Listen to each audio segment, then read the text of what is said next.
네, 반갑습니다.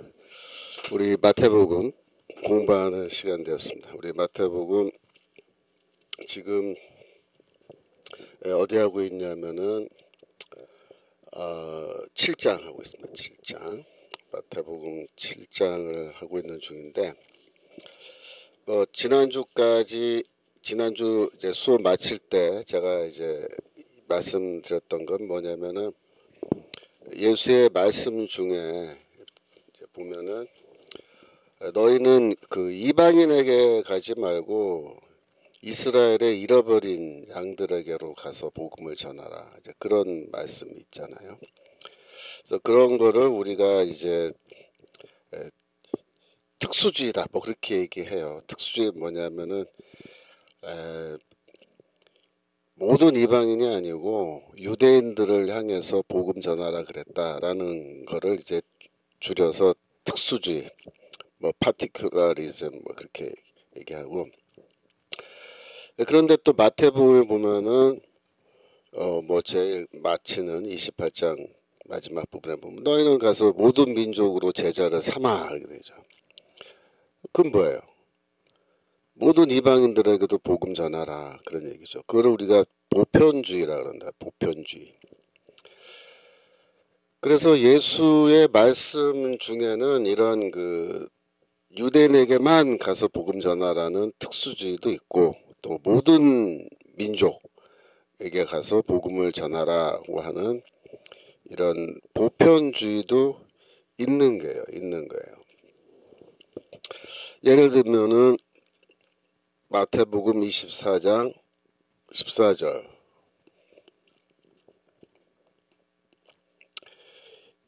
이 천국 복음이 모든 민족에게 증거되기 위하여 온 세상에 전파되리니 그제야 끝이 오리라. 이건 뭐야? 모든 민족. 유대인에게만 복음 전하라가 아니고 모든 민족에게 복음 전하라 그렇게 말하니까 이거는 이제 보편주의죠. 보편주의. 그리고 21장 43절 거기 보면은 또 보편주의를 볼 수 있는 말이 나오는데 이건 좀 특이해요. 그러므로 내가 너에게 이르노니 하나님 나라를 너희는 빼앗기고 너희가 누굴까요? 여기서 유대인들을 말하는 거야. 그 나라의 열매 맺는 백성이 받으리라. 그러니까 내 제자들이 이제 이 하나님의 나라를 유산으로 상속하게 되는데 그건 누구냐? 내 제자들이죠. 유대 기독교인이죠. 또 미래에 보면 어떤 사람이겠어요? 이방 기독교인이죠. 그러니까 예수께서는 생전에 너희가 가서 유대인에게 복음을 전하라 라고 제자들에게 얘기를 했지만 결국 뭐예요? 유대인들이 복음을 배척할 것이다 라고 매우 비관적으로 보고 계신 거예요. 비관적으로. 하지만 일단은 먼저 유대인에게 먼저 복음을 전하라. 무조건. 그들이 듣든지 아니 듣든지 뭐 비관적인 예상을 하지만 여하튼 그래도 가서 복음 전하라 이렇게 얘기한 겁니다. 지금 채팅창에 많은 분들이 이제 들어와서 인사들 하시는데 반갑습니다. 미국 버지니아주에서도 이영숙 성도님 이렇게 들어오셨는데 어제 우리 청교도 신학원 교수회의를 잠깐 했어요. 그래서 이제 미주에서 100여 명의 학생들이 지금 등록하고 공부하고 계시다 그러는데 우리가 지금 어떻게 하면은 이 청교도 신학원을 좀 널리 알려서 더 많은 분들이 들어와서 함께 공부할 수 있을까 그거를 좀 고민하고 있어요.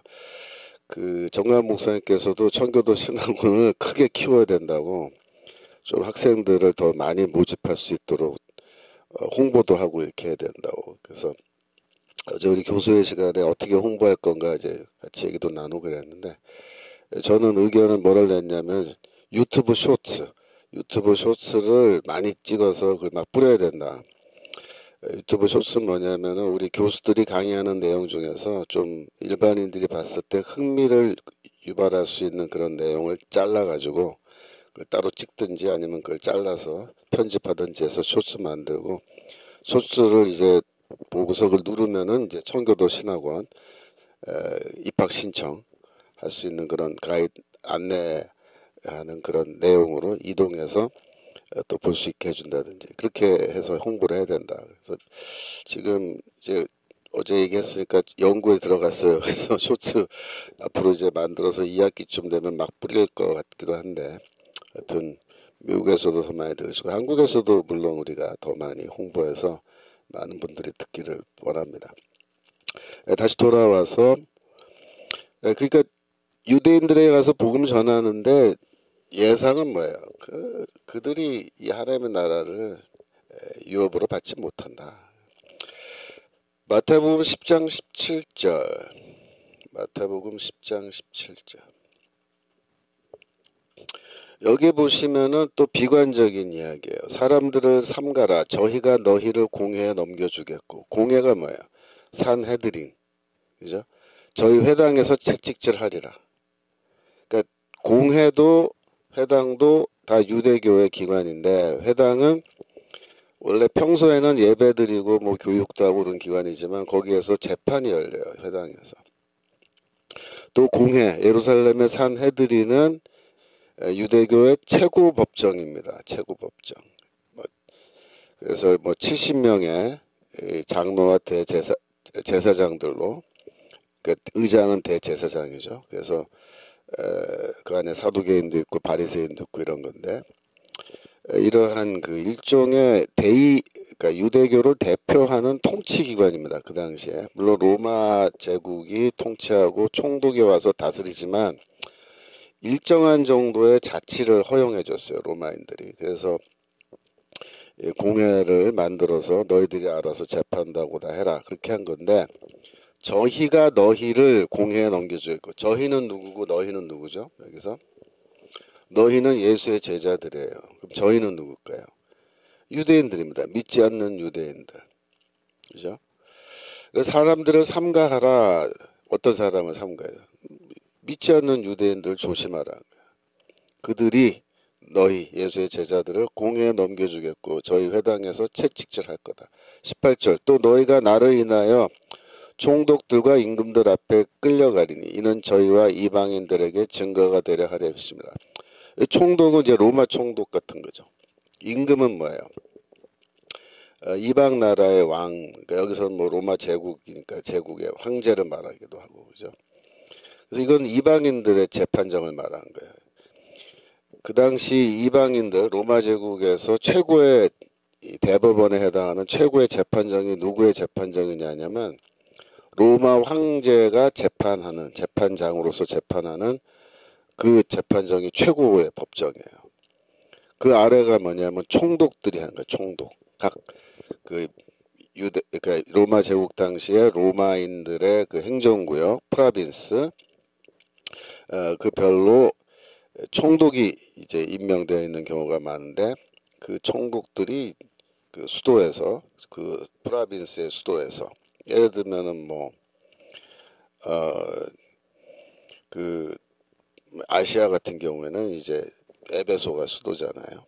그러면 거기서 이제 물론 할 수 있는데 이제 그런 그 총독들의 재판정이 있고 그렇죠. 그래서 그런 또 그 밑에는 뭐 물론 총독 밑에 하급 관리들이 또 로마인이나 헬라인들이 재판을 또 합니다. 그래서 이건 이방인들의 재판정 말하는 거예요. 거기서도 너희들이 끌려간다. 그러니까 이방인들도 뭐야? 일부 이방 기독교는 있지만 믿지 않는 이방인들은 믿는 이방인들을 또 어떻게 법정에 고발하고 그들이 예수의 제자들이 성도들이 끌려가서 또 재판받고 거기서도 매 맞는 거예요. 바울도 매 맞았잖아요. 그죠? 그 얘기를 지금 하는 겁니다. 이건 다 뭐냐면은 결국 그 예수께서는 유대인으로 태어나셨죠. 왜 그래? 왜 이방인으로 안 태어나고 유대인으로 왜 태어나셨을까요? 왜냐하면은 구약 성경에 모든 예언이 이렇게 되어 있는데 이게 이스라엘에게 먼저 주어진 하나님의 말씀이고 구원의 계획이고 그래서 이게 메시아는 이스라엘에게 약속된 겁니다. 원래. 그래서 메시아는 유대인으로 태어나게끔 그렇게 돼 있었어요. 그게 하나님의 계획이에요. 그러니까 메시아는 일단 유대인으로 태어났으니까 유대인들을 대상으로 해서 복음을 전하는 겁니다. 그게 원래 메시아의 사명이에요. 그러니까 메시아는 유대인으로 태어났으니까 언어적으로도 보세요. 예수는 아람어를 말하는 그런 유대인으로 태어나셨단 말이에요. 그러니까 언어적으로도 아람어를 말해서 아람어로 제자들 양육하고 다 복음 가르치고 이렇게 한 거죠. 예수께서 헬라어를 할 수 있었느냐? 거기에 대해서는 의문이 있어요. 약간의 헬라어는 하실 수 있었을 걸로 봐요. 근데 이제 헬라어를 뭐 헬라인처럼 그렇게 유창하게 하지는 않으셨을 걸로 본다고. 물론 하시려면 하실 수 있었겠지만 문화적으로 그렇다는 거죠. 그래서 예수는 일단 그 유대인 선교 거기에 집중하시는 거고, 그러나 구약 성경에 또 보면은 메시아는 이방인의 빛이다. 이방인의 빛이다. 메시아는 이방인의 빛으로 와요. 즉 이방인을 어둠 속에 있는 맹인들과 같은 존재로 보는 건데, 그 이방인들을 빛으로 인도한다. 즉 구원하신다 그 말이에요. 어디 나옵니까? 이사야서 42장 6절. 나 여호와가 의로 너를 불렀은즉 내가 내 손을 잡아 너를 보호하며 너를 세워 새 백성의 언약과 이방의 빛이 되게 하리니. 이방인의 빛이 되는 거야. 7절. 내가 소경의 눈을 밝히며 갇힌 자를 옥에서 이끌어내며 흑암에 처한 자를 간에서, 그러니까 감옥에서 나오게 하리라. 여기 소경, 흑암에 처한 자, 이게 다 뭐야? 어둠 가운데 있는 사람이에요. 이방인들이다. 이 사람들. 물론 유대인들 안에도 이 소경들이 많고 하지만, 그죠? 이방인들은 다 맹인이죠. 그래서 그들의 빛이 되어 주신다. 그러니까 메시아가 오셔서 궁극적으로는 이방인들도 구원하셔야 되니까, 그러나 그건 제자들에게 사명으로 주신 거예요. 제자들, 너희가 가서 이렇게 하라. 나는 일단 유대인 선교에 집중한다. 그렇게 되어 있는 거예요. 그래서 마태복음에 나와 있는 특수주의와 보편주의가 서로 모순되는 게 아니고, 메시아가 일단 먼저 유대인에게 복음을 전하는 겁니다. 여러분들이 이 대목에서 다시 좀 기억하셔야 될 거는 요한복음 4장 22절에 보시면 우물가에 있는 여인과 대화하시면서 예수께서 이렇게 말씀하세요. 너희는 알지 못하는 것을 예배하고 우리는 아는 것을 예배하노니 이는 구원이 유대인에게서 남이라 그랬습니다. 구원은 사마리아인에게서 나오지 않아요. 이방인들에게서도 나지 않아요. 유대인에게서 나는 거예요. 왜? 메시아가 유대인으로 태어났단 말이에요. 예수의 첫 제자들 전부 다 유대 기독교인인 셈이죠. 다 유대인으로서 예수의 제자죠. 그 사람들이, 유대 기독교인들이 이방인들에게 복음을 전해서 이방 교회가 생겨나는 겁니다. 사도행전에 보시면은 예루살렘 교회가 나오는데 예루살렘 교회 뭐예요? 100% 유대 기독교인으로 구성된 거예요. 거기 다 유대인밖에 없어요. 예수의 첫 번째 제자들 다 유대인들이죠. 거기에서 예루살렘 교회에서 이제부터 복음이 이방 교회로 뻗어져 나가는 거예요. 그래서 구원은 유대인에게서 남이라. 이 말이 틀린 말이 아닌 거죠. 그죠? 맞는 말인 거예요. 정확한 말씀이. 또 로마서 1장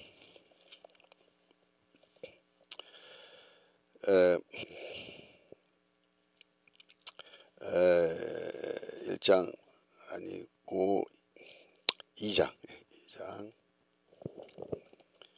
1장만 1장 16절 먼저 보겠습니다. 1장 16절. 내가 복음을 부끄러워하지 아니하노니 이 복음은 모든 믿는 자에게 구원을 주시는 하나님의 능력이 됩니다. 첫째는 유대인에게요 또한 헬라인에게로다. 이게 뭐냐면 첫째는 유대인에게요 그 다음은 두 번째는 헬라인에게다. 그런 뜻이에요. 그러니까 복음은 제일 먼저 누구에게 구원을 주시는 하나님의 능력이 됐냐면 첫째는 유대인에게 먼저 구원의 능력이 된 거예요. 복음이.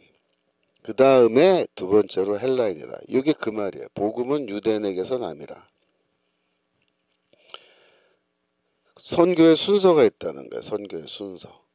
바울도 항상 선교할 때 보면은 이 순서를 지켜요.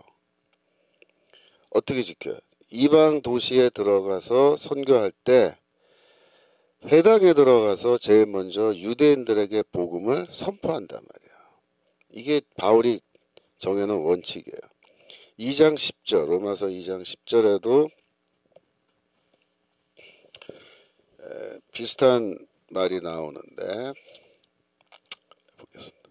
선을 행하는 각 사람에게는 영광과 존귀와 평강이 있으리니 첫째는 유대인에게요 또한 헬라인에게로다. 이것도 이제 첫째는 유대인에게요 둘째는 뭐예요? 헬라인에게다. 그렇게 얘기하는 거예요. 그러니까 먼저 바울은 항상 그 복음은 유대인에게서 난 것이기 때문에 그런 관점에서 먼저 유대인 선교부터 먼저 한다고요. 여러분들이 그 사도행전 9장의 바울의 다메섹 사건이 있는데요. 거기에 보시면 9장 20절 사도행전 9장 20절에 보면 바울이 다메섹에서 이제 다메섹 교회에서 세례 받잖아요. 아나니아에게 세례를 받고 이제 다시 눈을 뜨고 이렇게 해서 건강을 회복한 다음에 그 다음에 9장 20절 즉시로 각 회당에서 예수의 하나님의 아들이심을 전파하니 그랬습니다. 바울이 다메섹 경험을 통해서 복음으로 개종한 뒤에 제일 먼저 한 게 뭐예요? 유대인들이 모여있는 다메섹 회당에 들어가서 복음을 전한 거예요. 예. 여기에서 시작된 거예요. 다 모든 게. 그러니까 유대인 선교부터 하는 거예요. 구원은 유대인으로부터 남이라. 그죠? 이렇게 돼 있어요. 원래 원칙이. 그러니까 그 당시에 바울이 왜 유대인들에게 그렇게 거의 목숨 걸고 하다시피 그렇게 유대인 선교를 또 열심히 했느냐. 회당에 들어가서. 그 안에 이 하나님을 경외하는 이방인들이 있기 때문에 들어가서 한 거다. 그렇게도 물론 설명하지만 바울이 이방인의 사도로 부름받았으니까. 그러나 그 전에 앞에는 유대인들이 앉아있고 그죠? 유대인들에 대해서는 바울이 뭐라 그래요? 로마서 9장 1절 여기서 내가 거짓말 안 한다 이렇게 참말을 한다 이렇게 말하면서 2절 여기서 또 그러죠. 큰 근심이 있다. 마음에 그치지 않는 고통이 있다. 이게 말이에요. 고통이 뭐예요? 3절 내 형제 곧 고륙의 친척을 위하여 내 자신이 저주를 받아 그리스도에게서 끊어질지라도 원하는 바로다. 그거예요. 이 바울의 마음의 고통과 그의 고민이 뭐냐면 어떻게 하면 이 유대인들을 구원할 건가 하는 그거죠. 어떻게 하면 이 유대인들을 구원할 건가. 유대인 선교에 그가 이 정도로 뭐랄까 그 열정 갖고 있어요. 사명감 갖고 있는 거예요. 또. 그러니까 바울은 항상 회당에 가서 복음 전하잖아요. 그죠? 그래서 그렇다고요. 유대인에게. 왜? 구원은 유대인에서 나고 첫째는 유대인에게요. 그 다음에 둘째로 헬라인에게로다. 그렇게 말하잖아요. 그래서 이런 그 특수주의와 보편주의 바울로 치면은 바울은 특수주의도 있고 보편주의도 있는 거예요. 유대인들에게 선교하는 건 특수주의고 이방인 선교는 보편주의죠. 그러나 두 가지가 서로 반대되고 모순되는 게 아니라 둘 다 맞는 거예요. 둘 다 맞는 거예요. 그러니까 우리나라에는 유대인들은 없죠. 지금 유대교 회당은 없죠. 유대인은 있죠. 유대인이 어디 있어요? 이스라엘 대사관 가면 있어요. 이스라엘 대사관에 직원들이 있는데 변순북 교수님 말에 의하면 거기 대사관 직원 중에 2명이 랍비래요. 그래서 그 회당 건물은 없지만 그 대사관 직원 아마 대사관저겠죠. 거기서 모여서 안식일에 예배를 드린대요. 유대인들이. 랍비가 2명이나 있으니까 예배 충분히 인도하고는 남죠. 그러니까 우리는 여기 회당이 많지 않으니까 이제 뭐 유대인 선교 이런 거에 대해서 크게 신경 안 쓰는데 이제 미국 같은 경우는 다르죠. 미국은 동네마다 뭐 회당 많은 데 있거든요. 그 대도시에는 다 이 유대인 회당들이 많아요. 그러니까 전 세계적으로 그러니까 팔레스타인, 이스라엘 빼놓고 유대인들이 제일 많이 모여 사는 데는 이제 미국에 있어요. 다 뉴욕에 많이 모여 살고 시카고에 많이 모여 살고 그다음에 LA에 또 엄청 많이 모여 살아요. 뭐 다른 도시들도 많아요. 뭐 보스턴 이런 데도 다 유대인들 뭐 사는 그 회당도 다 있는데 그래서 이제 뭐 유대인 선교를 이제 우리가 해야 돼요. 또 팔레스타인에도 우리가 지금 이스라엘에도 선교사들 파송해서 거기서도 유대인 선교 하고 있죠. 이미 하고 있고 또 앞으로도 계속 해야 되는 거예요. 그래서 유대인들이 원래는 참 하나님의 그 메시아가 심지어 유대인으로 태어났을 정도로 이 옛 언약의 백성인데 이들이 다 지금 새 언약을 받아들이지 않고 완전히 딴 길로 가가지고 지금 저러고 있는 거죠. 그래서 그 유대인들에게도 우리가 복음을 전해야 되는 거예요. 근데 우리나라 상황에서는 사실 그 바울이 지금 가졌던 그런 답답한 마음, 그죠? 답답한 마음 우리도 갖고 있죠. 우리 대한민국 우리 고륙의 친척들 중에 보면은 완전히 그 좌파 사상에 푹 쩔어가지고 있는 사람들. 우리가 복음도 전해야 되지만 이 사람들을 이 잘못된 이념에서 빠져나오게 해줘야 돼요. 그 오늘 아침에 제가 좀 일찍 눈에 떠서 뭐 아침 먹으면서 뭐 물 한잔 하면서 이렇게 또 아침에 제가 뭐 바쁘게 또 해줘야 될 일이 있어서 막 하면서 제가 한편으로는 또 유튜브 틀어놓고 들으면서 제 일을 또 하거든요. 근데 유튜브 하나 틀었는데 그 사람 말이 아주 오늘 좋은 말 많이 하더라고요. 뭐라 하냐면 이렇게 얘기해요. 나는 공산주의 싫다. 하지만 민주당 지지한다. 나 민주당이 좋다. 그렇게 얘기한다는 거야. 나는 우리나라 북한 김정은이 핵무기 개발하고 이런 건 나는 싫다. 하지만 나는 그래도 민주당 지지한다. 나는 중국 싫다. 중국 공산당도 싫고 시진핑도 싫고 다 싫은데 그래도 나는 민주당 지지한다. 웃기지도 않죠. 네. 그러면서 뭐 또 나는 LGBTQ 동성애 이런 거 싫다. 하지만 그래도 나는 민주당 지지한다.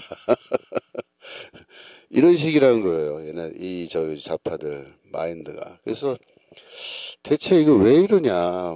그러니까 그 유튜브 말은 이 민주당 지지자들이 생각이 짧아서 그렇대요. 생각이 사고 체계가 여기서 회로가 딱 끊어졌다는 거예요. 아니 그런 게 싫으면 당연히 민주당을 지지하지 않아야 되는데 그런 게 싫은데도 나는 민주당을 계속 지지하는 거는 이거는 뭐 바보가 아닌다면은 이렇게 되게 어렵다는 거죠. 되게 어렵다. 이걸 어떻게 지금 계몽할 거냐 이제. 근데 이번에 저는 정말 그 12월 3일에 윤석열 대통령의 계엄령은 대한민국 역사에 진짜 이거 큰 전환점이에요. 전환점. 그것 때문에 지금 이 어마어마한 계몽의 시대가 시작됐잖아요. 사실 제가요 2016년부터 전 나름대로 계몽 운동을 했거든요. 저도 이 좌파들 도저히 안 되겠다. 그래서 또 저 같은 사람들 많았어요 그때도.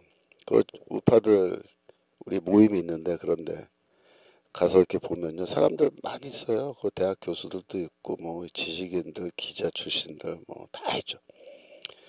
우리 여러분 잘 아는 뭐 저기 조우석 씨,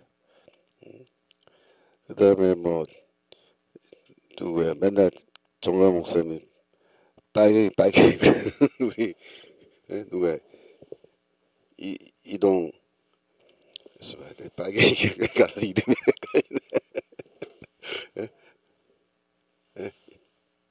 이동호 그래 이동호 이동호 이동호 옛날에 우리 2016년도 17년도 그 전에 거기 모임 가면요 다 얼굴 보던 사람들이에요. 거기 뭐 옛날 거기 가면 뭐 조갑제, 정규제 다 앉아 있는 거고요. 거기 뭐 주옥순 권사님도 그때 난 다 만나서 우리 아스팔트 신혜식 대표도 그때 거기 와서 앉아 있고 다 그런 거예요. 거기 다 앉아 있었는데 우리가 항상 토론하면서 하는 말이 뭐냐면 어떻게 하면 이거 이 국민들을 계몽해서 이 국가적 위기에서 벗어나게 할 것인가. 우리 그때 뭐 고민하고 다 그거 했었어요. 그래서 뭐 무슨 세미나를 한다, 뭐 무슨 정치 학교 뭐 이런 걸 만들어서 뭐 강의를 한다. 저도 그런 강의 뭐 하러 다니고 막 그랬죠. 근데요, 이게 이 쉽게 말하면 이 태평양이라는 바다에 이 물 한 동이 더 집어넣는 아무 변화가 없는 거예요. 그렇게 해갖고는 아무 변화. 진짜 이게 뭐 될까 말까 하는 거야. 우리 우파 측의 그 성각자 중에 양동환 교수라고 있어요. 양동환 교수. 지금도 살아 계시는데 양동환 교수님은 정신문화연구원에서 뭐 연구 교수로도 계시고 그랬던 분인데 이분이 그 아주 오래전에 우파는 죽었다라는 그런 책 썼죠. 그때가 언제냐면은 그 이명박 대통령 되기 전에 그 한참 전이에요. 그러니까 김대중 노무현 그거간인가 그래서 그 책에 나온 게.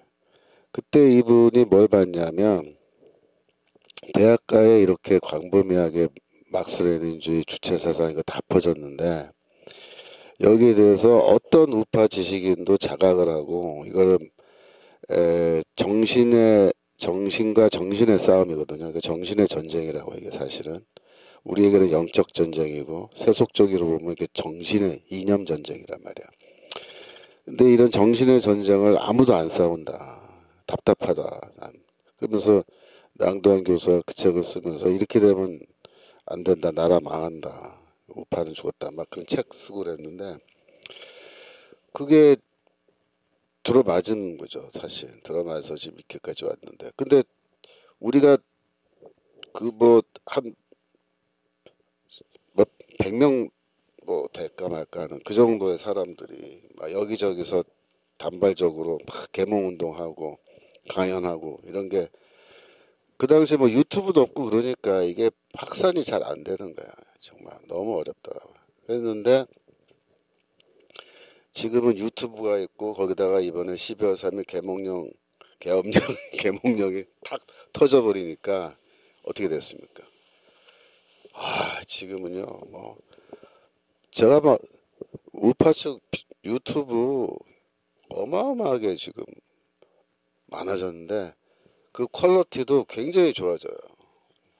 점점 좋은 내용들이 막 쏟아져 나오고 이 젊은 지식인들이 다 유튜브 하면서 이거 지금 한국 공산화 일보 직전에 있다. 이거 저 놈들 미친 놈들이다. 그래서 막 그냥 하잖아요. 그러니까 대통령의 그 계엄령 하나로 한 방에 이제 온 나라가 뒤집어지면서 뭐 우파 측 유튜버들 뭐 새로 그 예전에 재밌는 현상이요. 주식 같은 거 이런 거 막 그 하던 유튜버 애들이 요새 주식이 안 되니까 그 주식 때려치고 우파 유튜브로 다 튀어나와가지고 지금은 얘네들이 막 더 열심히 예? 민주당 죽일 놈들이라고 그러면서 대통령 탄핵되면 안 된다고 막 유튜브 하고 막 그런 그래서 지금 저는 이걸 뭐라 부르냐면은 더 그레이트 어웨이크닝 대각성의 시대가 시작됐다. 원래 그레이트 어웨이크닝이 미국 교회에서 일어난 거잖아요. 그죠? 미국 교회 부흥운동. 근데 우리나라에서는 이게 그레이트 어웨이크닝이 이게 왜 의미가 있냐면 이게 기독교를 중심으로 해서 이게 일어나고 있기 때문에 그런 겁니다. 지금 보세요. 우리 광화문 이게 다 기독교 세력이잖아요, 사실은. 물론 예수 안 믿는 분, 뭐 불교 신자들도 거기 좀 있긴 있겠지만 압도적으로 우리 기독교 예배드리고 시작하지 않기 예배드리고 그죠? 또 우리가 뭐 별로 좋아하지는 않지만은 저기 세이브 코리아도 거기도 뭐 어차피 다 기독교 세력이거든요, 사실은. 거기도 예배드리고 하고.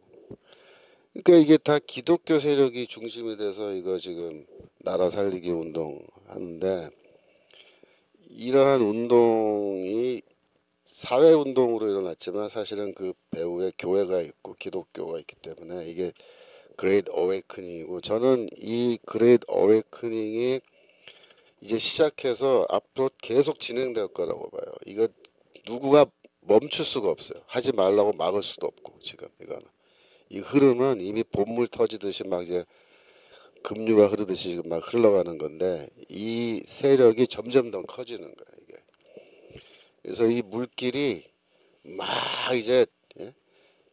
급하게 막 지금 흘러가고 있는 상황인데 이게 나중에는 큰 그 저수지 같이 호수 같이 이게 물이 이제 잠기 모일 텐데 이게 엄청난 정치적 세력이 되고 정치적 자산이 되는데 저는 그 안에서 뭐가 일어나느냐 새로운 기독교 새로운 형태의 기독교가 탄생하게 될 거다 한국에서 그렇게 봐요.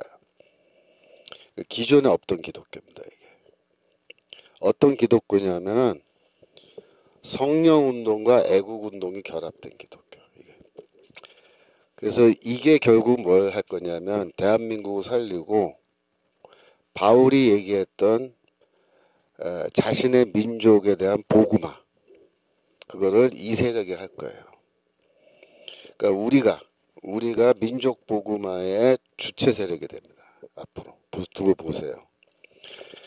전 목사님께서 장기적으로 교단을 만드실 거라고 이렇게 얘기하고 계시고 어제 우리 회의 시간에도 그 얘기가 좀 나왔거든요. 앞으로 교단으로 나갈 거니까 신학교는 이 청교도 신학원은 제대로 된 신학교로 더 이제 업그레이드 많이 해야 되고 그죠? 그래서 이 새로운 교단이 만들어지는데 이 교단은 운동을 통해서 만들어진 거예요. 애국 운동과 성령 운동. 그 결합이 딱 돼서 이게 지금 대각성 운동을 밀고 나가는데 이 안에 하나님의 섭리가 있습니다. 여러분 하나님의 계시와 섭리가 있어요. 그래서 하나님께서 뭘 지금 미래에 우리를 통해서 하실지 뭐 우리는 잘은 모르죠. 하지만 저 예상을 할 수 있죠. 그죠? 하나님이 아마 이렇게 하시려고 하는 게 아닐까 그런 추측을 하는 건데 때가 되면은 이제 하나하나 다 이루어지겠죠.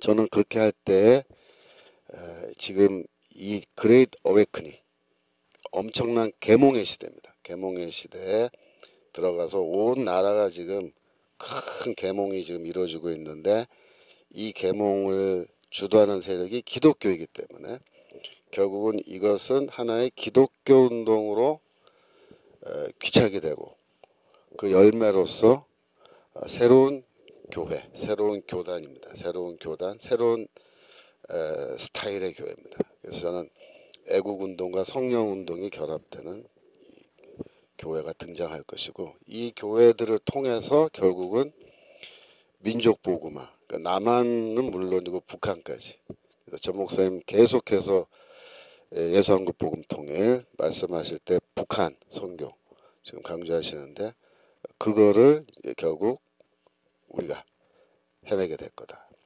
왜냐하면 저 죽어있는 이 좌파 사상에 쩔어져 있는 저 교회들은요 저런 상태로는요 전도 못해요. 전도 못해요.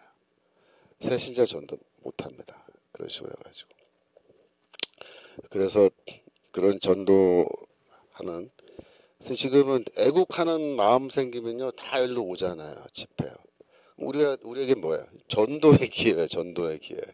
근데 그걸 우리가 지금 다 교회로 다 품지를 못해서 그렇지 앞으로 다 품게 됩니다. 이제 그 사람들을 다 교회로 품어들이면 그런 이런 나라도 살리고 새로 전도도 많이 하고 교회도 부흥하는 이런 일석삼조의 예, 결과가 오게 되고요.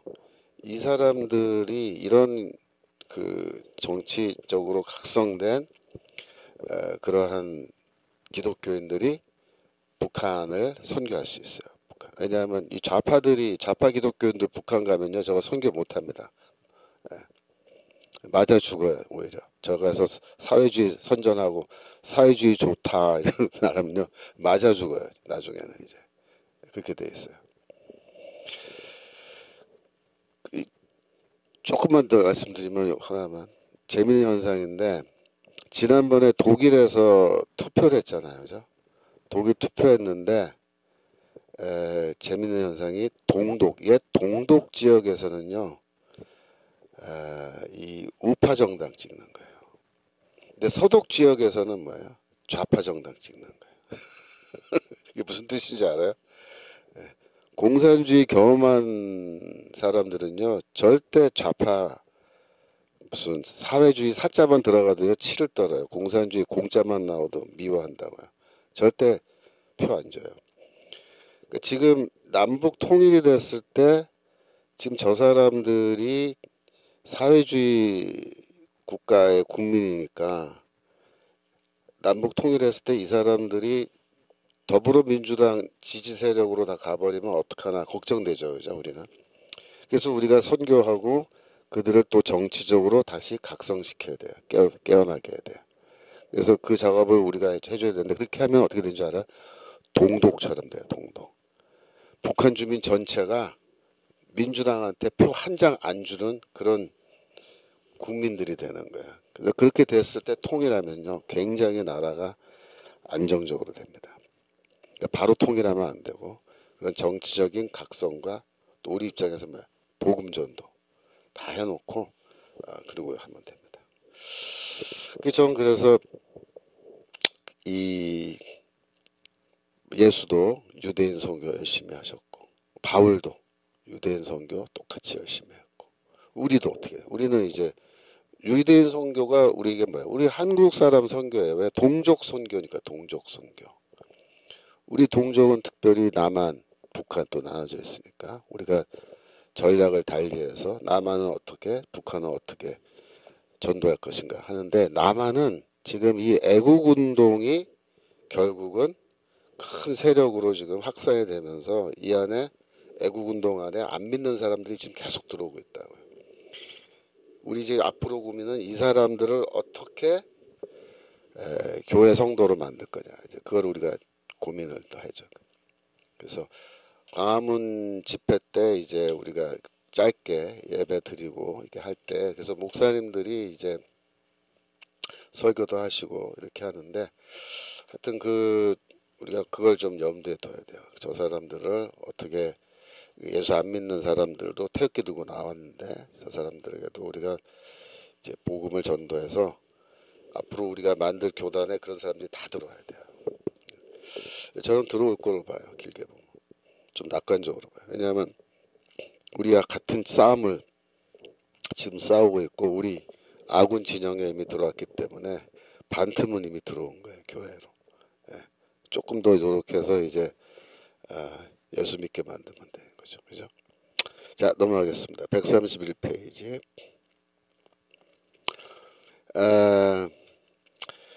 나라가 어찌 지금 수출 특공대 교수님 교육 시간에 제대로 시청 못하여 죄송합니다. 직장 관계로 저녁에 시청하는데 이때는 나라가 어찌 되는지 궁금해 유튜브 듣느라 집중도 안 돼요. 안타깝습니다. 뭐 나라 걱정도 하셔야 되는데 유튜브도 봐야죠, 그죠? 근데 하여튼 뭐 그래도 공부는 하셔야 돼요. 여러분들이 말씀을 알아야 전도할 수 있습니다. 전도는요 다 1대1로 가야 돼요. 나중에 1대1로 가서 전도했을 때 제일 효과적이거든요. 그래서 여러분들이 이 선교도 공부도 열심히 하시고, 오늘 뭐 2시에 이재명 재판 이제 시작된다 그러죠. 그래서 뭐 결과가 판결이 어떻게 나올지는 뭐 다들 지금 되게 막 조바심 갖고 기다리는데, 저는 뭐 크게 걱정 안 합니다. 1심 재판과 거의 대동소이한 결정이 나오지 않겠느냐. 저는 그렇게 조금 낙관적으로 보고 있고요. 그래서 하여튼 뭐 너무 조바심내지 마시고 그냥 느긋하게 팝콘 튀겨서 먹으면서 팝콘 먹으면서 지켜보시면 됩니다. 예. 자, 131페이지 20번 거짓 선지자 거짓 메시아인데요. 마태복음 7장 13절. 좁은 문으로 들어가라. 멸망으로 인도하는 문은 크고 그 길이 넓어 그리로 들어가는 자가 많고. 14절. 생명으로 인도하는 문은 좁고 길이 협착하여 찾는 이가 적음이니라. 여기에서 좁은 문, 큰 문 대조되고 있고, 생명으로 인도하는 문, 멸망으로 인도하는 문 두 가지가 대조되고 있죠. 또 뭐가 대조돼요? 좁은 길, 넓은 길. 좁은 길, 넓은 길. 길이 좁다, 길이 넓다. 그 다음에 또 뭐 있어요? 찾는 자가 적다, 그리로 들어가는 자가 많다. 그래서 우리는 뭐예요? 좁은 문으로 가야 되는데 그 문은 생명으로 인도하는 문이고 좁은 길이고 찾는 자가 적다 이렇게 되어 있죠. 이게 대체 무슨 말이냐? 쉽게 말하면 이런 거예요. 예수께서 말씀하시는 그 복음, 그죠? 예수를 따르는 길, 제자도 이게 뭐냐면 이게 좁은 문이에요. 쉽게 말하면, 그죠? 거기에 찾는 자가 적어요. 예수의 제자들은 숫자가 많지 않아요. 그 당시 유대인들 뭐 100만 명이 있었다. 주로 그 정도 보거든요. 디아스포라까지 포함하면 100만은 훨씬 넘어가는 거죠. 근데 하여튼 100만 명 있었다고 치고 거기에 예수의 제자 몇 명이 있어요. 예? 예루살렘 교회가 몇 명 처음에 모였을 때 얼마 안 돼요. 얼마 안 돼요. 적죠. 그래서 이 길이 좁은 길이에요. 좁은 길. 넓은 길은 뭐예요? 그냥 유대교. 랍비들이 가르치는 길. 근데 그쪽으로 가면 생명이 있다 없다? 없다. 뭐가 있다? 멸망. 이쪽은 생명 있다. 그렇게 된 거죠. 그러니까 예수의 도를 따르는 그 길이 사실은 뭐예요? 좁은 문으로 가는 거고 생명으로 인도하는 문으로 들어가는 거고, 그죠? 그런 거예요. 그런데 이 의미가 또 어떤 의미가 있냐면은 미래를 놓고 특별히 미래의 거짓 선지자 혹은 거짓 그리스도가 등장하는 그런 미래를 놓고 보면은 글로 가면 안 된다라는 그런 뜻도 있는 거예요. 마태복음 24장 5절.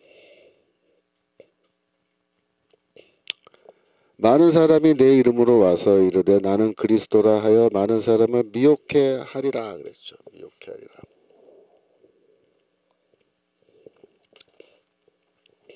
나는 그리스도다. 이게 뭐예요? 이게 가짜 그리스도거든요. 영어로 false Christ. 복수로 써요. false Christ. 여러 사람들이 자칭 그리스도. 우리나라에도 여러 명 나왔잖아요. 그죠? 자칭 그리스도. 이단들. 내가 그리스도다라고 하는 주장하는 이단들. 11절. 24장 11절 내려가면 거짓 선지자가 많이 일어나 많은 사람을 미혹하게 하겠으며 불법이 성함으로. 이게 뭐야? 거짓 선지자의 거짓된 복음입니다. 거짓된 복음.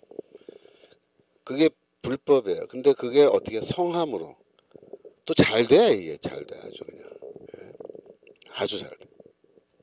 사람들이 많이 모인다. 24장 23절 밑으로 내려가시면 24장 23절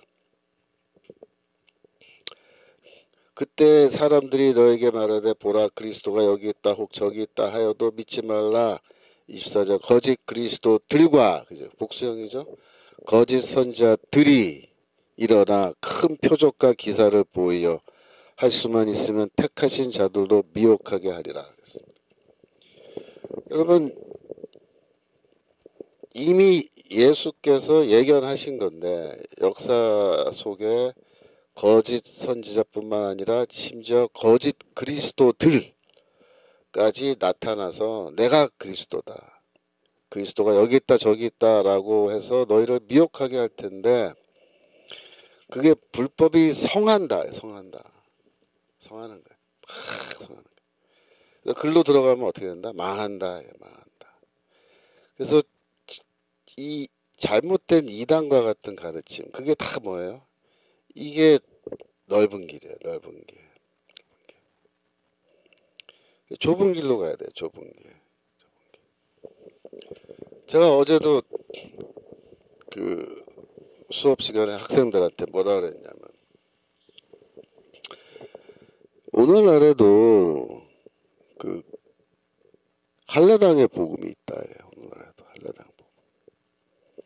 오늘날의 한라당의 복음은 뭐냐면 이렇게 말하는 게 현대식 한라당의 복음이에요. 자, 이렇게 말해요. 여러분, 구원은 믿음으로만 되는 걸까요? 제가 보기에는 구원은 믿음으로만 되는 것은 아닙니다. 물론 믿음이 필요하지만 믿음으로만 구원받는 것은 결코 아닙니다. 그러면서 뭐라 하냐면 믿음의 올바른 행동이 수반되어야 됩니다. 이렇게 설교하는 목사 또 신학자들이 있다. 우리 학교도 있어요. 그렇게 말하는 교수들. 근데 저는 분명히 말합니다. 그거는 할례당의 복음이다. 현대판 할례당의 복음이다. 왜? 갈라디아서에서 할례당이 말하는 게 뭐예요? 믿음으로만 안 된다 그거 아니야. 믿음으로. 예수 믿는 믿음으로만은 안 되고 거기에 할례와 율법 준수가 추가돼야 된다. 할례와 율법 준수가 현대 우리 신앙생활의 언어로 바꾸면 그게 뭐예요? 올바른 행동이죠. 올바른 행동. 의로운 행동. 그렇게 돼 있다고요. 그러면 바울은 그 당시에 내가 전하는 십자가 복음 외에 다른 복음, 즉 할례당의 복음을 전하는 자들에게 하나님의 저주가 있을지어다. 내가 다시 말한다. 저주 있을지어다. 그렇게 갈라디아서 1장 8절 9절에서 이렇게 두 번이나 말하잖아요. 그럼 오늘날에는 어떻게 되겠어? 오늘날에 똑같아요. 오늘날에도 그렇게 설교하면요. 그건 바울이 태어나서 다시 살아나서 그 설교 들으면요. 똑같이 말해요. 저건 복음 아니다. 저런 복음을 전하는 목회자들에게는 하나님의 저주가 있을지어다. 그렇게 얘기할 거예요. 그런데 지금 그런 복음도 아닌 복음이 이게 지금 한국 교회를 누비고 다니잖아요. 누비고 다닌다고. 그게 뭐예요? 그게 거짓 선지자예요. 그게 거짓 선지자. 그게 성한다 그랬죠. 그게 성한다고. 왜 그래? 이 믿음이 부족한 사람들이나 일반인들, 믿음이 없는 일반인들 입장에서 보면요. 윤리적 삶, 윤리적으로 올바른 삶을 사는 사람이 천국 가고 그렇지 않은 사람은 지옥 가는 게 맞다는 거죠. 윤리적 원칙을 따지면. 근데 원래 우리 십자가 복음, 원색적인 십자가 복음은 그런 게 아니에요. 원색적인 십자가 복음은 윤리적으로 올바른 사람, 그런 사람은 없다예요. 이 세상에. 나는 털어서 먼지 하나 없는 나는 윤리적으로 완벽한 사람이다. 나는 당연히 구원 받아야 된다라고 착각하는 사람이 있을 뿐이지 정말로 이 땅에 의인은 한 명도 없다는 거야. 다 죄인이라는 거야. 그래서 복음의 구원의 길은 뭐예요? 예수 그리스도를 믿고 하나님의 은혜로 믿음으로 의롭다함을 얻는 그게 구원이죠. 참된 구원의 복음이죠. 근데 이걸 말하는 교회는 사실 적어요. 지금. 이걸 정확하게 말하는 목사들이 숫자가 적다 그 말이에요. 하지만 이 현대판 할례당의 복음을 말하는 목사들은요 많아요. 근데 그런 교회가 또 어떻게 부응해요. 부응한다고. 왜? 이해하기 쉽고 받아들이기 쉽거든요.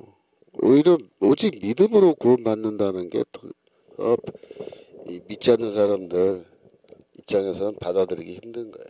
전도가 더 힘들죠.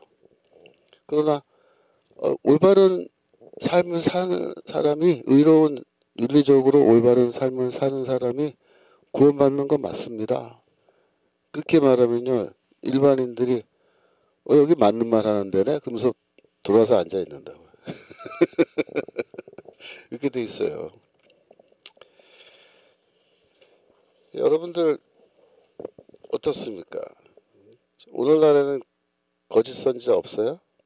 많아요. 그들이 닦아놓은 길 넓은 길이에요. 거기 가는 사람들 많죠. 카톨릭 교회는 뭐 말할 것도 없죠. 저쪽은 완전 행위구원인데 거기에 정의구현 사제단 같은 그런 놈들, 또 비슷한 놈들 많아요. 정의구현 사제단까지는 안 되지만 카톨릭 신부들 대부분이 다 좌파지, 뭐 우파가 누가 있어요 거기. 없어요. 우파 신부가 있었으면 그 광화문 집회 올라와서 카톨릭 대표로 신부가 올라가서 뭐 말씀했겠죠. 맨날 평신도 대표가 올라갔겠어요? 그러고 있는 거예요 그쪽에. 카톨릭 교회에서 신앙생활하면 구원받을 수 있겠느냐? 잘 몰라요 저는. 쉽지 않을 거라고 봐요. 제 추측은. 왜? 거기 복음이 없는데. 참된 복음이. 132페이지입니다. 베드로후서 2장 1절.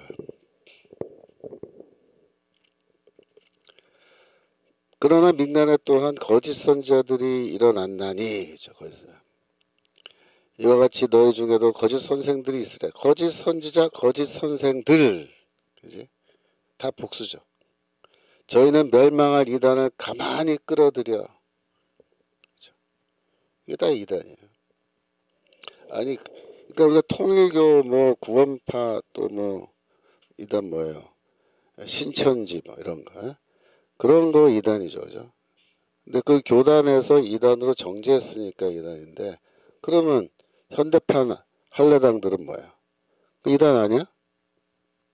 까놓고 말하면 사회복음 그 이단 아니야? 이단이죠. 사실 따지고 보면 그것들도. 할례당이 이단이면 너희들도 이단 맞지.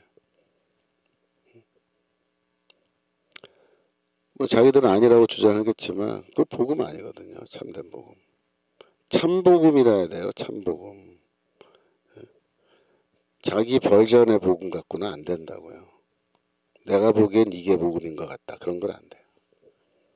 복음이 아니야.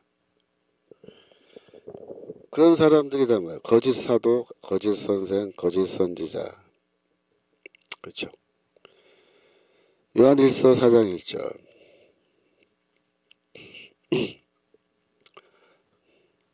요한일서 4장 1절. 사랑하는 자들아, 영을 다 믿지 말라. 오직 영들이 하나님께 속하였나 시험하라. 많은 거짓 선지자가 세상에 나왔습니다.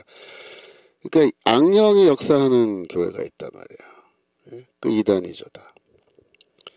근데 아까 그 읽었던 말씀인데, 이 사람 거짓 그리스도와, 그러니까 마태복음 24장 24절, 거짓 그리스도와 거짓 선지자들이 일어나 큰 표적과 기사를 보여. 이적과 기사가 뭐야? 그 기적을 말한 거야, 기적. 그래서 막 쉽게 말하면 안진뱅이가 일어나고 뭐 맹인이 눈 뜨고 하는 식으로 병자가 막 병이 낫고 귀신이 나가고 막 이런, 그죠? 이러한 그 이적들이 일어나는데 누가 이적을 일으켜요? 거짓 그리스도들과 거짓 선자들이 이적을 한다. 악한 영의 역사입니다 이게. 그래서 요한일서 4장 1절에서 영을 다 믿으면 안 된다. 영적인 현상을 보고 이거 다 성령의 역사다 그렇게 속으면 안 된다는 거예요. 이 이적은요 항상 그 이면에 성령이 역사하신 것인지 아니면 악령이 역사한 것인지를 잘 봐야 되는 거예요. 오직 영들이 하나님께 속하였나 시험하라 그랬죠. 4장 1절 보여주세요. 영들이 하나님께 속하나 시험하란 말은 뭐냐면 분별하라. 분별하라. 많은 거짓 선자가 세상에 나왔습니다. 그렇죠? 많은 거짓 선자. 그러니까 교회라고 다 교회가 아니에요 지금. 어떤 교회는요 그냥 악한 영들이 역사하는 교회 있다가 향림교회 기장측 향림교회 그거는 뭐 교회라고 보기 힘들죠. 정치 운동가들 집단 거기에 과연 성령의 역사가 있겠느냐. 도울 김용욱이 다니는 교회 예를 들면 그런 교회에 성령의 역사가 있겠냐. 의심스럽죠 굉장히. 그래서 여러분들이 그 이적을 잘 구분해야 되는데 여러분들이 이단에 빠지시는 분들이 왜 이단에 빠지냐면요 이것 때문에 빠져요. 이적 때문에. 그 제가 예전에 그 서울교회에 있을 때 청년부 담당 목사로 제가 지도 목사로 한 2, 3년인가 있었어요. 그 제가 청년들 매주 이제 그 뭐랄까 모임 인도도 하고 뭐 설교는 예배는 따로 드리지 않았어요. 그래서 이제 그 예배 마치고 그 모임 그것만 내가 책임지고 진행하고 그렇게 했는데 근데 거기 이제 그 전임 청년부 회장인데 서울대 법대 출신이래요. 근데 사법고시 지금 공부하느라고 교회를 안 나온다 그러더라고요. 근데 속으로 좀 이상했어요. 이 서울교회가 고등학교 애들도 그 입시 때문에 교회 안 나온다 그러면 혼나는 교회인데 사법고시라고 이거 안 나온다? 그 좀 말이 안 되지 않나? 그래서 있었는데 아니나 다를까 이제 걔가 나타났어요. 하루 한 주는. 그래서 이제 잠깐 얘기를 나눴는데 뭐 멀쩡해 보이더라고요. 그래서 그런가 보다. 그래서 사법 시험 준비 열심히 해라 그러면 그게 덕담 한마디 해줬는데 그 다음 주에 그 얘가 학교에 나타난 거예요. 제 장신대 제 수업 시간에 들어와서 앉아 있는 거예요. 깜짝 놀랐죠 저는. 사법고시 준비한다고 교회도 안 나오는 녀석이 갑자기 내 강의 시간에 와서 앉아 있으니까. 그래서 이제 쉬는 시간에 너 여기 왜 왔냐 했더니 궁금해서 왔대요. 그래서 뭐 그래 그럼 앉아서 들어라. 뭐 바람 쐬러 왔나 그랬죠. 근데 끝나고 나서 이제 얘기를 하는데 얘기해 보니까 그게 아니에요. 이 녀석이 이단에 빠진 거예요. 그래서 그 이단 교회 다니느라고 교회를 안 나온 거고 사법고시는커녕 지금 이단에 푹 빠져가지고 정신을 못 차리고 있는 거예요, 이 녀석이. 그러니까 어떻게 해서 이단에 빠졌나 이렇게 물어보니까 누나가 먼저 빠졌어, 누나. 그러니까 누나랑 둘이서 이렇게 어렵게 사는 그런 뭐랄까 그런 가정인데 걔가 누나가 먼저 이단에 빠져서 남동생을 데려간 거예요. 그러니까 누나가 더 문제가 있죠. 근데 얘가 서울대 법대식이나 다녔으니까 얘가 바보는 아닌데 여러분 생각해 보세요. 왜 이단에 빠질까요? 왜 이단에? 뭐 이단의 가르침 그런 걸 내가 뭐 책을 읽고 뭐 설교 듣고 빠진 뭐 그럴 수도 있는데 자기 입으로 제가 직접 들은 거예요. 왜 어떻게 해서 그것이 참된 교회라고 생각했냐 이렇게 물으니까 거기서 이적을 봤대요. 이적. 담임 목사님이 이적을 행하는 걸 봤다는 거예요. 그러면서 그걸 보고서 자기가 이게 참된 교회구나.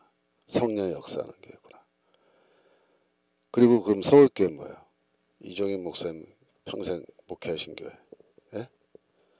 거기 성령의 역사가 없대. 왜냐하면 이종인 목사님 거기 목회 스타일이 통성기도도 하면 안 돼요. 그 교회는. 아멘도 안 해요. 예배 시간에 아멘 했다가 그냥 혼납니다. 그냥. 어디 예배 시간에 아멘 하냐고 설교하는데 조용히 들어야지. 그런 교회거든요.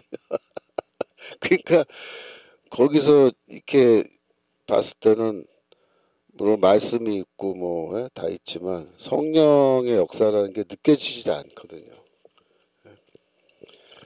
성령에 대한 강조도 많이 안 하시고 그러니까 이제 얘는 평생 그 교회에서 성령에 대해서 잘 모르고 이랬는데 그 이단 교회 가니까 막 이적이 일어나고 막 그 눈이 뒤집어진 거예요. 얘가. 이게 진짜 교회다. 그래서 거기 가버린 거예요. 근데 여기 보세요. 이적 보고 가면 돼요, 안 돼요? 안 돼요. 그건 악한 영도 거짓 선지자도 다 이적을 행한다고 돼 있어요. 영이 하나님께 속한 영인가 성령인가 악령인가로 구분해야죠. 근데 그 구분하는 방법은요 간단해요. 구분하는 방법. 메시지 들어보면 알아요. 메시지 들어보면 알아요. 내가 꼭 성령에 충만하지 않아도 그거 들으면 바로 나오는 거고. 그다음에 성령 충만하면요 이 영의 그 민감성이 딱 살아있기 때문에 기도 소리만 들어봐도 아 저거는 지금 악령에 잡혀서 저게 귀신 방언하는구나 딱 안다고요.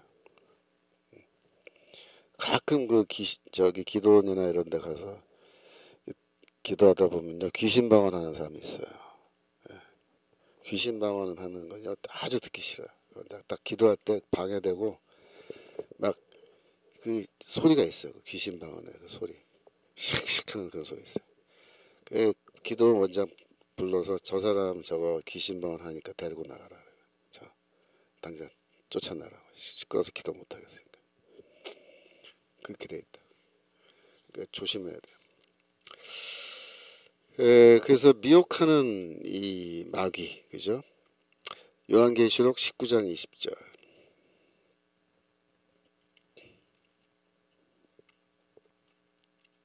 짐승이 잡히고 그 앞에 표적 이적을 행하던 거짓 선자도 함께 잡혔으니 이는 짐승의 표를 받고 그의 우상에게 경배하던 자들이 이적으로 미혹하던 자라. 이적으로 미혹해. 예. 악한 영에 사로잡혀서 이거 뭐 이적 행하는 것들은 이건 뭐 대책이 없어요. 마태복음 7장 21절.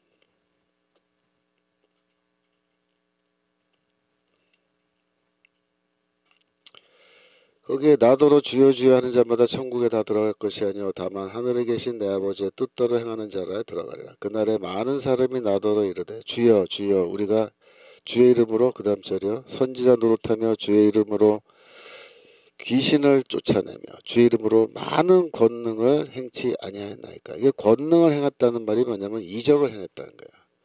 주의 이름으로 죽기도 하고 이적도 행하고 선지자 노릇했다는 거야. 근데 뭐예요?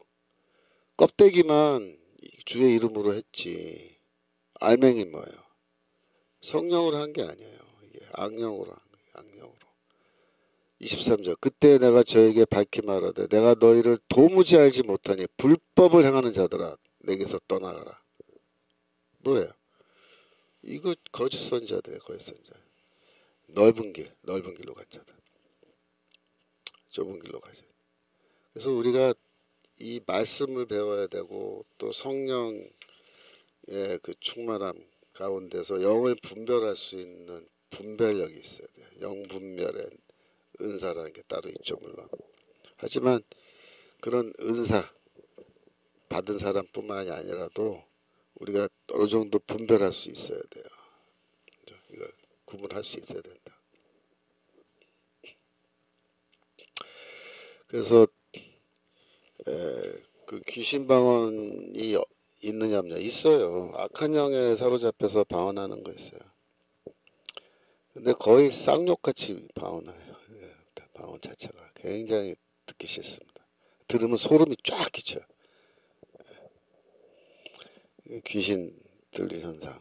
저는 귀신 들린 그 사람 그 에피소드인데 예전에 제가 세문안교회 청년대학부 다녔거든요. 대학교 1학년, 2학년 그 어간인데 그때 이제 다니다가 저 결국은 교회 떠났어요. 그 세문안교회 그 대학 청년부가 이게 거의 마귀 집단이다. 마귀 집단. 그 수련회 여름 수련회를 가자 그래서 선배들이 교회에서 하는 거니까 저는 중고등학교 때 수련회 여름 수련회 매년 갔었거든요. 그러니까 가자 그러니까 갔죠. 그 대성리로 가 대성리. 대성리 알죠? 옛날에 대학생들 다 MT 다니던데. 거기에 어디 시골 집 같은 걸 빌렸는데 그 이런 산은 아닌데 그러니까 이제 그 인가와 떨어진 곳에 있는 외딴 집인데 그걸 빌렸어요. 거기 갔죠. 갔는데 옆에 시냇물이 흐르고 좋은 그런 그 분위기인데 아니 좀 있으니까 바깥에 소리가 나서 내다보니까 그 술을 막걸리랑 소주를 배달을 시킨 거예요. 이거 세문안교 대학 청년부 수련회인데 그것도 짝으로 예? 한 짝도 아니에요.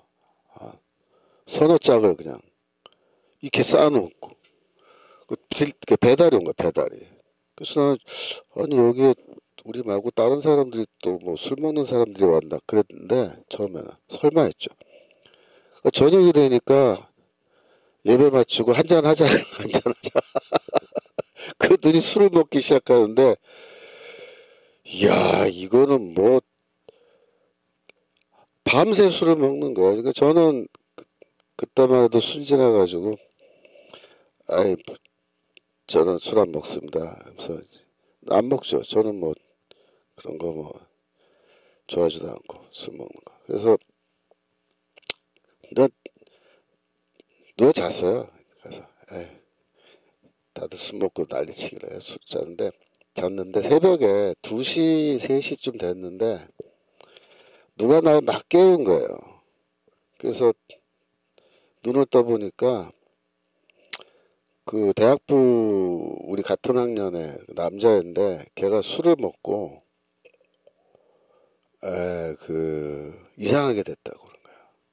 그래서 나는 이상하게 됐단 말이 무슨 말이냐 잘 모르고서 날 깨워서 같이 좀 가서 걔를 좀 보라고 그래서 이제 깨운 거예요. 그 내가 그게 출신이고 다른 애들은 다 그게 출신 아닌 애들이 많았거든요. 다른 그 교회에서 온 애들. 왜냐면 기독학생회 출신들인데 다른 학교 기독학생 애들이 온 거예요. 그래갖고 밖에 나갔더니 텐트가 조그만 게 하나 있는데 그 텐트 안에 그 녀석이 누워 있더라고요. 그 텐트를 이렇게 탁 열고 들어갔어요, 제가. 그때 보니까 얘가 눈을 이렇게 뜨고서 방언을 하고 있는 거예요, 방언을. 그러니까 다른 애들은 교회도 잘 안 다니는 애들이니까 그게 방언인지 몰라요. 제가 이상한 소리 한다고 술에 취해서 막 그런 거예요. 내가 딱 들어보니까 이게 방언이잖아요, 방언. 근데 이게 들어보니까 귀신 방언인 거죠, 보나마나. 그 눈을 뜨고 이렇게 있는데 그게 텐트 안에 이런 전기불도 없는 거고 깜깜한 밤이니까 시골에. 그 이렇게 내가 딱 들어가서 눈을 보는데요. 눈을 뜨고서 나를 이렇게 탁 보더라고요, 녀석이. 귀신 방언하면서. 근데 눈에 이렇게 불이 나요, 불. 예? 불. 불꽃이 이글거린다 그러죠, 눈에. 그게 진짜 그래요. 눈에서 빛이 나더라고. 이렇게 들여다보니까 눈에서 불꽃이 이렇게 활활 타고 있는 게 보여요. 야, 소름 쫙 끼치죠. 제가 어떻게 했겠어요?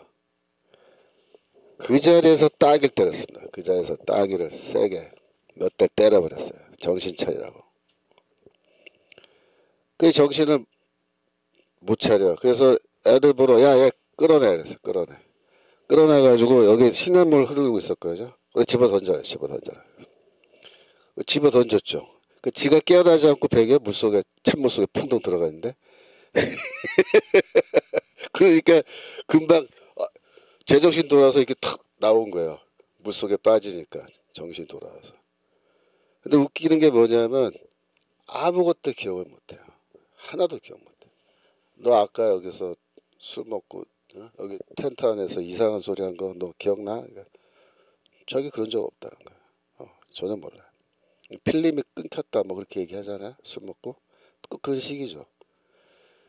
그래서 제가 걔랑 얘기를 좀 해봤어요. 얘기 쭉 해봤는데 내가 그랬어. 너 신앙생활 몇 년 했냐 이런 식으로 물은 거야. 근데 목사님 아들이야. 목사님 아들. 알고 보니까 나는 걔 그런 줄 몰랐는데 자기 아버지 목사래요. 그래서 내가 그랬어요. 너 방언 알지? 안 돼요. 목사님 아들이니까 방언 알 거 아니야. 나 아까 너 방언했다 그래서. 근데 그 방언이 성령에 취해서 한 방언이 아니었어. 귀신 방언했어 너. 아까 내가 너 봤는데 네 눈에 붉은 아주 붉은색 불꽃이 활활 타는 그런 마귀의 눈을 하고 너가 나 째려보는 거 봤는데 너는 기억 못하겠지만 너 술 먹고 너 귀신 들렸다. 어? 그래서 내가 그랬어요. 너 술 먹으면 안 돼. 너 술 취하면 너는 귀신 들어가. 그리고 나서 그 친구가 그 세문학교에 떠났어요. 안 나오더라고요. 창피하니까 그렇겠죠. 목사들이고 잘 된 거죠. 저도 떠났고 저도 그 꼴 보고는 거기 더 이상 가고 싶지가 않았어요. 그래서 빠이빠이. 근데 사실 제가 그때 교회를 떠났어요. 그래서 한동안 교회를 안 나갔어요. 근데 제가 교회 다시 나간 얘기는 다음에 기회 되면 해드리는데 여하튼 이 귀신 방언이 있다. 귀신 들립니다. 교회 그 저는 그래서 세문안교회라는 교회를요. 제가 유아세례 받은 교회고 그 교회가 제가 평생 거기 다니고 제가 전도사까지 했지만 나중에 신학교 다닐 때 이게 제대로 된 교회라고 보지 않습니다. 그러니까 그때부터 이 좌파 귀신이요. 좌파 귀신들. 예?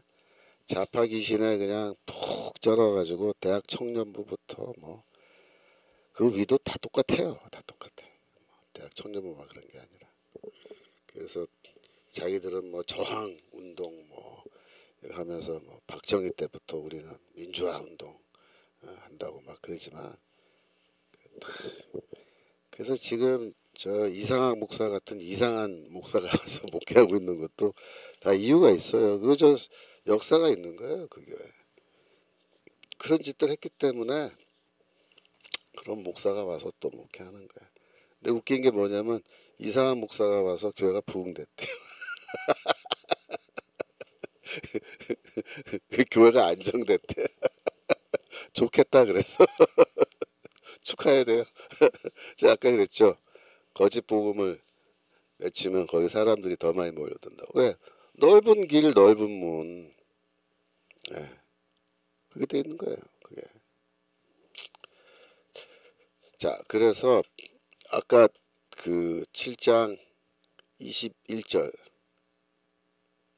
다시. 그러니까 뭐 귀신을 쫓고 뭐 어쩌고 선지자가 나타났고 다 필요 없어요. 참된 복음 아니면.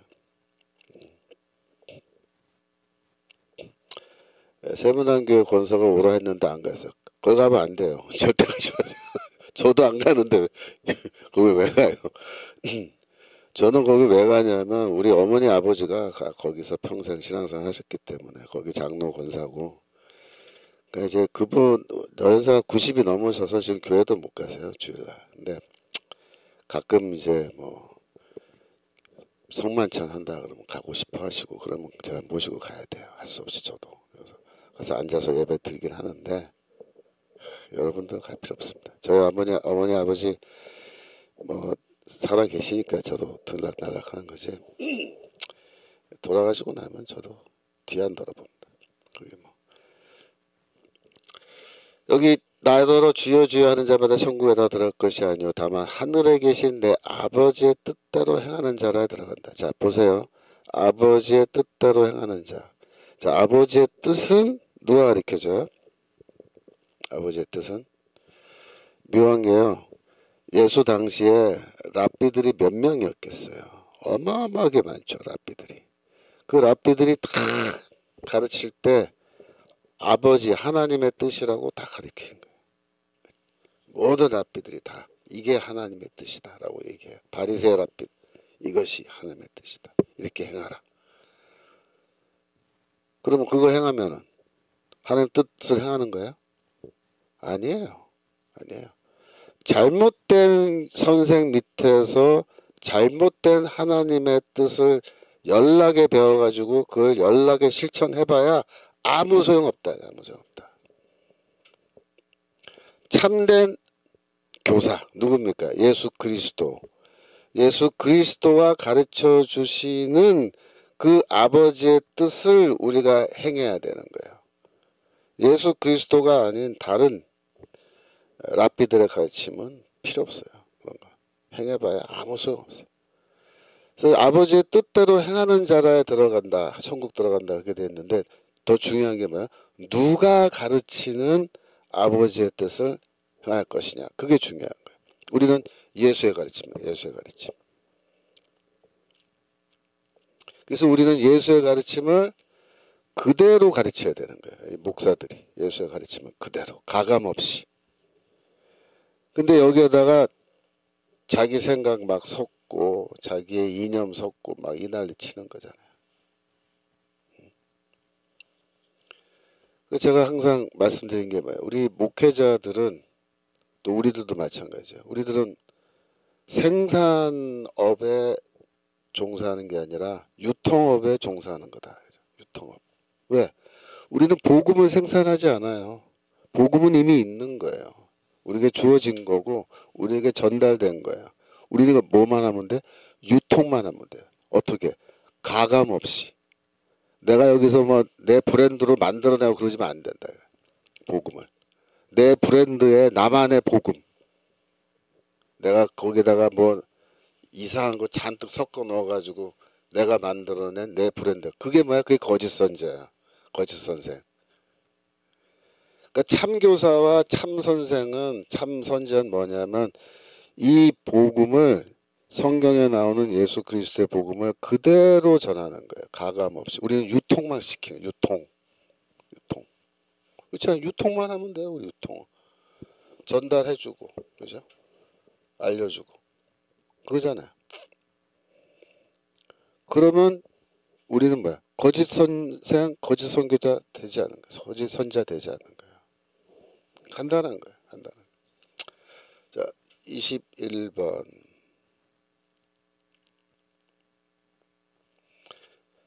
132페이지 21번. 산상수훈의 결론입니다. 마태복음 7장 28절. 그러니까 5, 6, 7, 8절이 산상수훈이었어요. 이제 5, 6, 7장의 산상수훈의 제일 마지막 부분이에요.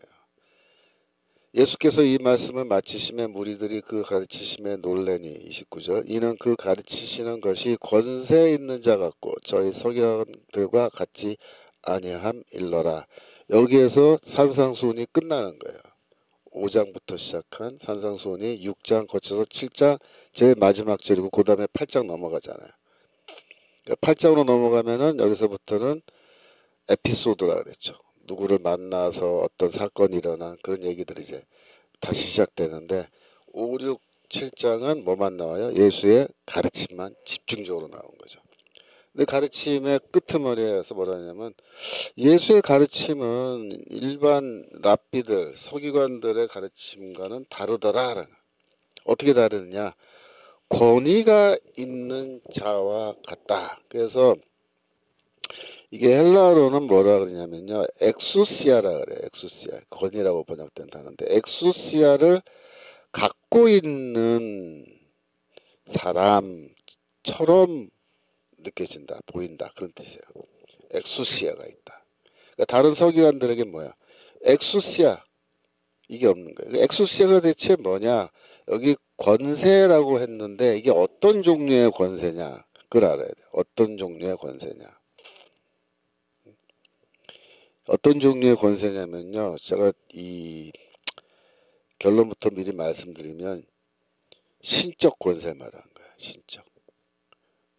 신적 권세를 갖고 말씀하신다. 그게 다른 거예요. 신적 권세를 갖고 있는 자처럼 말씀하시는 거예요. 어떤 점이 이 사람들로 하여금 아 예수는 좀 다르다. 이 사람은 들어보니까 신적 권세를 갖고 있는 자처럼 그렇게 얘기를 하네? 이렇게 느껴진다는 거예요. 133페이지에 제가 그걸 좀 설명해 놨는데, 이 산상수훈을 이제 말씀하실 때 예수께서 어떤 방식으로 말씀하시냐면은 모세의 율법과 자신의 율법을 대조하면서 그렇게 이제 말씀을 하시는 거예요. 그걸 우리가 전문 용어로 반대어법이다 그렇게 얘기하는데, 이렇게 되어 있는 거죠. 옛사람들에게 말한 바 이렇게 말해요. 옛사람들에게 말해요. 마태복음 5장 21절 다시 한번 보여주세요. 옛사람들에게 말한 바. 네, 그죠? 옛사람에게 말한 바 이렇게 되어 있는데요. 이게 사실은 옛사람들에게는 이렇게 말씀되어졌었다 그런 뜻입니다. 수동태로 되어 있습니다. 옛사람들에게는 이렇게 말씀되어졌다. 그러면 이걸 능동으로 바꿔서 누구누구가 옛사람에게 이렇게 말했다 라고 능동태로 바꾸면요, 거기에 주어가 누가 들어갈까요? 거기에 모세가 들어가요. 모세는 옛사람들에게 이렇게 말하였지만 그런 거예요. 그런데 22절에 보면 나는 너에게 이르노니, 그러니까 이게 뭐냐면 모세는 이렇게 말했지만 나는 너에게 이렇게 말한다. 그래서 모세와 자기 자신을 이렇게 동급으로 놓고 얘기를 하는데, 이 말을 이렇게 쭉 들어보면은 모세에게 율법이거든요. 모세가 말해준 거는 다 율법을 말한 건데, 율법에, 모세 율법에는 이렇게 되어 있지만, 모세는 이렇게 말했지만 나는 너에게 이렇게 말한다 라고 할 때 그 뜻은 뭐냐면, 내가 모세가 말한 거를 지금 보니까 이게 좀 문제가 있다. 내가 수정해 주겠다는 거예요. 수정, 제대로 된 걸로. 그래서 수정해 주는 거예요. 지난번에 5장 할 때 다 말씀드렸죠. 거의 율법을 수정하고 새로 입법을 하는 듯이, 마치 국회가 입법하듯이 예수가 그렇게 자기 말씀으로 법을 바꿔버린다. 그래서 살인하지 말라고 뭐 얘기했지만 모세는 나는 너에게 말한다. 형제를 향해서 그냥 욕 한마디 해도 그게 살인이다. 살인이나 똑같다. 지옥불에 들어가게 된다. 이렇게 말씀하시잖아요. 그러니까 이거는 뭐예요? 내가 모세를 능가하는 권위를 갖고 있다. 그렇게 주장하는 거예요. 모세를 능가하는 권위. 모세의 계시는 뭐야? 임시적 계시. 임시적 계시. 모세 율법은 임시적 계시에 불과하다. 그럼 나는 뭐냐? 내가 주는 계시는 완벽한 계시다. 완전한 계시다. 영원한 계시다. 그래서 영원한 것, 영원토록 변함없이 있는 게 모세 율법이에요? 아니면은 예수의 가르침이에요? 마태복음 24장 35절.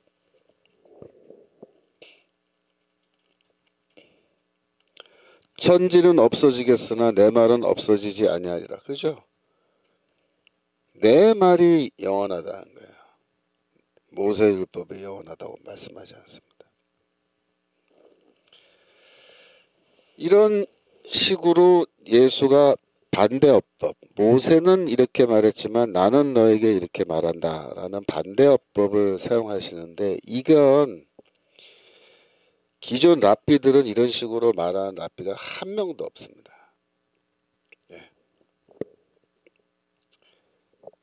이 랍비들은 모세는 이렇게 말했지만 나는 너에게 이렇게 말한다, 이렇게 가르치는 랍비는 한 명도 없어요. 랍비들은 그러면 어떻게 가르쳐요? 랍비들은 이렇게 가르쳐요. 우리 선대, 그러니까 우리 선대의 유명한 랍비 누구누구는 이렇게 말씀하셨고, 그의 위대한 스승인 누구누구, 우리의 위대한 랍비 누구누구는 또 이렇게 말씀하셨고, 그 위에 할아버지 뻘들은 더 위대한 우리의 랍비 누구누구는 이렇게 말씀하셨다라고 해서, 그 랍비들의 가르침은 다 뭐냐면 모세의 율법에 대한 해석이에요. 율법에 대한 해석. 그리고 적용 지침이야. 그러니까 율법은 이미 정해져 있는 거고 거기에 대한 해석을 선대 랍비들이 했는데, 이 랍비들은 이렇게 가르쳤다. 그걸 먼저 얘기해요. 그 다음에 하는 말이 뭐냐면, 그러므로 나도 너희에게 가르치노니 어떻게? 이렇게 가르친다. 이렇게 얘기하는 거예요. 그게 랍비들의 어법이에요. 그러니까 랍비들의 어법은 모세는 이렇게 가르쳤는데 나는 너에게 이렇게 가르친다. 이렇게 말하면요, 그거는 랍비가 아닌 거예요. 그 시대에. 예수는 랍비가 아니에요. 그래서 랍비들은 다 모세 율법은 이런 말씀이 있는데 이 말씀에 대한 해석, 적용 지침으로 선대 랍비는 이런 말씀하셨고 그 위에 더 위대한 랍비는 이렇게 말씀하셨고 했으니까 나도 너희에게 이렇게 가르치겠다라고 해서 그 권위를 선대 랍비들로부터 빌려와서 그 권위를 가지고 자기의 가르침을 정당화하는 거예요. 근데 예수는 선대 랍비 누구누구가 뭐 어떻게 했다 그런 말은 일절하지도 않아요. 그들의 권위가 필요하지도 않아요. 심지어 모세는 이렇게 말했으므로 나도 너에게 이렇게 말한다. 모세의 권위를 빌려와서 이렇게 말하지도 않아요. 거꾸로 모세는 이렇게 말했는데 나는 너에게 이렇게 말한다. 전혀 다르죠. 그러니까 이런 식의 어법은 유대교에서 들어보도 못한 그런 어법인데, 그 사람들이 들어보고서 이거 일반 서기관들과 다른데? 이렇게 된 거예요. 어떤 신적 권위를 갖고 있는 사람처럼 말을 하네? 이렇게 반응하는 거예요. 권위 있는 자 같고, 그 말이. 그러니까 모세보다 더 큰 권위를 갖고 있다는 거 아니야? 이 예수는. 뭐 이렇게 생각하는 거예요. 아니 그럼 모세보다 더 큰 권위면 모세 위에 하나님밖에 없는데, 예? 그럼 하나님과 같은 권위로 우리한테 얘기하겠다는 거야? 이렇게 반응하는 거야. 시간이 다 되네. 11시. 예. 그래서 일단 기도하고 마치고 10분 쉬었다가 다시 2교시 하겠습니다. 하나님 아버지 감사합니다. 우리 동족들에게도 이 복음을 전해야겠는데, 이 복음 전도에 큰 기회와 물결이 왔는데 우리가 이 물결에 올라타게 하시고, 이 파도가 정말 이 한국을 다 새롭게 할 뿐만 아니라 교회도 새롭게 하고 이 잃어버린 영혼들을 주께로 인도하는 귀한 기회가 되도록 주여 도와주시고, 저희가 이 기회를 통하여 민족 복음화에 한 걸음 더 나갈 수 있도록 축복하여 주옵소서. 감사드리며 예수 그리스도 이름으로 기도합니다. 아멘. 예, 우리 다음 10분 후에 다시 또 하겠습니다.